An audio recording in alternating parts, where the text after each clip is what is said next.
তুমি আজ আমাদের মধ্যে নেই, সত্যি ভাবতে খুবই কষ্ট হচ্ছে। তোমার সেই হাসি খুশি মুখ, চলার ঢং, তোমার ভিডিওগুলো সার্চ করে করে দেখতাম।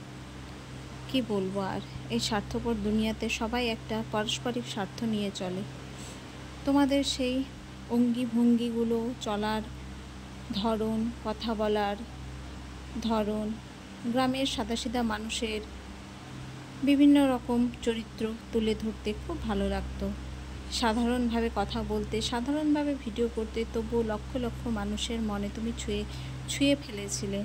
যাই হোক, এখন তুমি আর আমাদের মাঝে নেই। কেন বা কী কারণে নেই সেটা সঠিক জানি না, কিন্তু যা শুনছি, যা জানছি, সেটা সত্যি যদি সেই সব হয়ে থাকে তাহলে খুব কষ্টকর। কিন্তু এতটুকু বিশ্বাস, চিকিৎসাটা হয়তো যদি আগে থেকে করা হতো দিদিভাই, তুমি আজ আমাদের মধ্যে থাকতে। কেন বা কারা কী জন্য করলো না জানি না।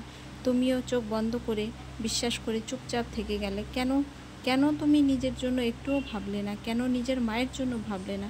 কেন তুমি একবারও একজনকে অতিক্রম করে নিজের জন্য কিছু করার চেষ্টা করলে না? জানি না।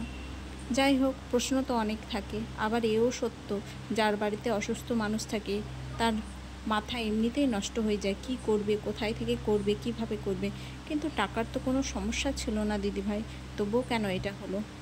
যাদের টাকা থাকে না তারা দুশ্চিন্তায় পাগল হয়ে যায়, কিভাবে করব, কোথায় থেকে জোগাড় করব। কিন্তু তুমি তো বাইরের দেশে যেতে পারতে। আমাদের এদিক থেকে কত লোক ভেলুর যাচ্ছে, চেন্নাই যাচ্ছে, এইসব জায়গা থেকে চিকিৎসা করে সুস্থ হয়ে আসছে। ভালো ভালো বড় বড় রোগ ঠিক হয়ে যাচ্ছে। আর এটা সামান্য থ্যালাসেমিয়া এমন ভয়াবহ কোনো রোগই না যেটা মানুষকে ভয়ের কারণ দেখাচ্ছে।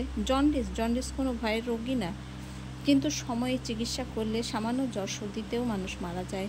অসময়ে যদি চিকিৎসাটা হয়ে যায় না, সে সামান্য জ্বর সর্দিতেও মানুষ মারা যায়। আর সময়ে যদি চিকিৎসা হয়, ক্যান্সারের মতো মরণব্যাধি থেকেও বেঁচে ফেরা যায়।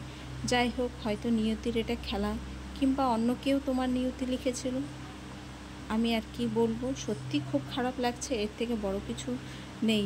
এত খারাপ লাগছে, মানে কি বলবো। তুমি যেখানেই থাকো ভালো থাকো, এই স্বার্থপর দুনিয়া থেকে অনেক দূরে থাকো।